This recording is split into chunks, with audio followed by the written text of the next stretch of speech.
Savitar kind of said in this episode that Iris is the one in the prophecy to die. Hey guys, so I just watched the new Flash chapter and holy shit, it was awesome. I'm going to break this down into the top 5 things I thought were actually good about it, or the best things about the chapter, and I'm not going to go into the plot of the chapter or too much like that, because I don't really want to spoil it if you haven't watched it, because this episode was one of the best in the season, probably one of the best in the entire show altogether.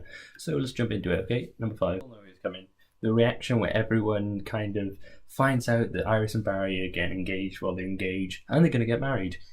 So everyone was really happy when this happened. It was all cheery. Even Cisco was just like, oh my god, the cuteness right now. And then you just have Joe's reaction. You kind of see him just like, oh. He says to them that he likes the idea.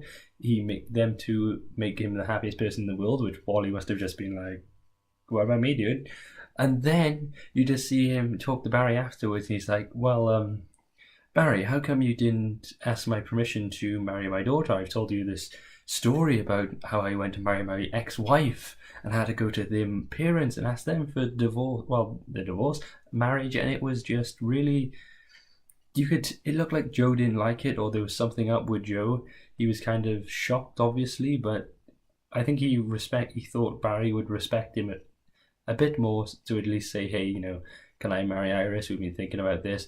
Joe would have said yes, obviously, but I think Barry lost a lot of Joe's respect in this point because he didn't even ask him. He just kind of asked Iris and just went off with it. Okay, so Julian's back this week. That's number 4. And his awkward reaction between him and Iris is kind of...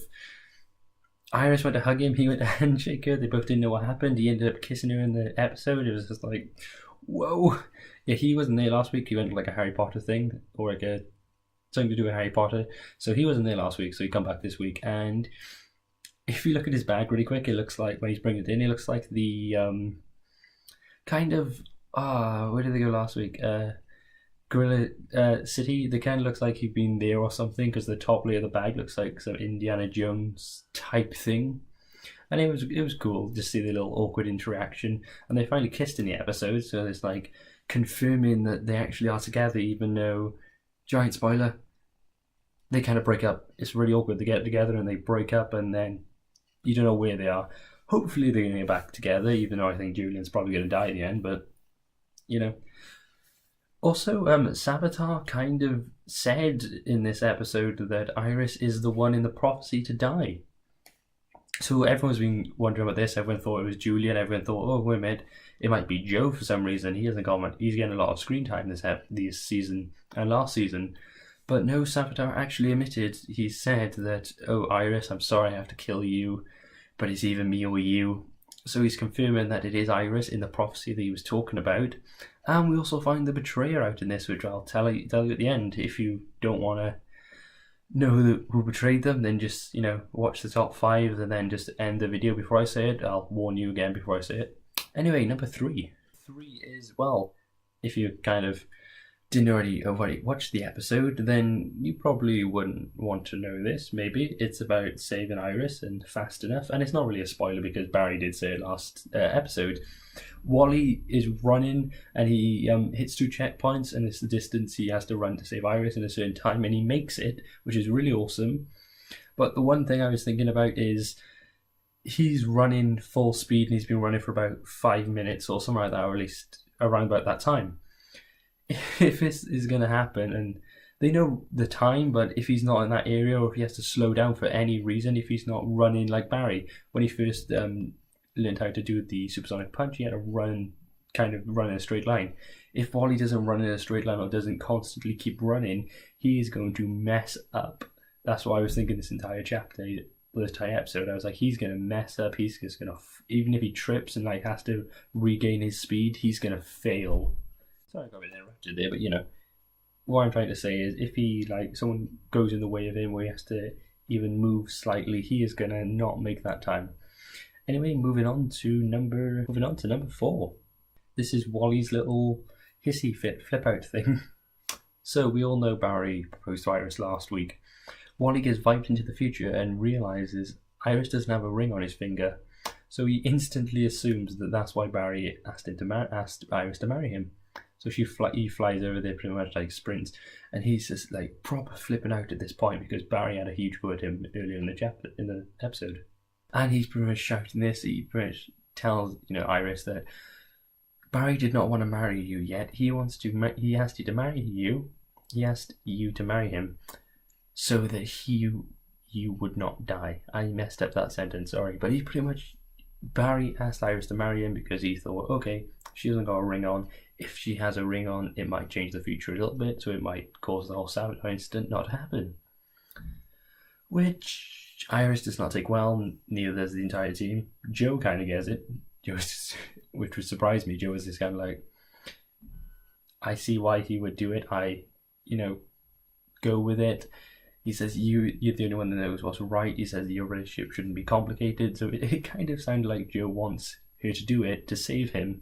But then the second half of the speech sounded like, I'm still mad at Barry for not asking.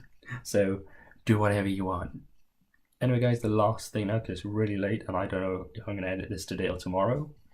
So let's get on to the fifth point, and then I'll tell you who betrayed them at the end. Fifth point, guys. So this is going to be a spoiler because it happens at the end of the episode and it kind of leads into the rest of the season. If you don't want to watch it, click off now. But yeah, pretty much what happens is Wally summons Savitar and gets trapped in the Speed Force. You probably say, how the hell did that happen? Well, there was Philosopher's Stone. There's a piece of it that fell off and Barry threw it into the Speed Force, which we didn't see, which is kind of like bullshit. But, maybe if you go by it frame by frame, you'll see a little bit. But what happened, he threw it into the Speed Force because Savitar was tormenting him, and he knew Wally would eventually be fast enough to break the little Speed Force barrier and actually throw it in. So Wally throws it in, kind of gets stuck in the Speed Force like this. His skin and all like that burns off, kind of like Barry's did last season. And all that's left of him is the emblem on his chest with like a little breastplate of his armor or his suit, whatever you want to call it. And then Savitar comes out of there, and he's just like, yeah, I'm free. This was my plan all along.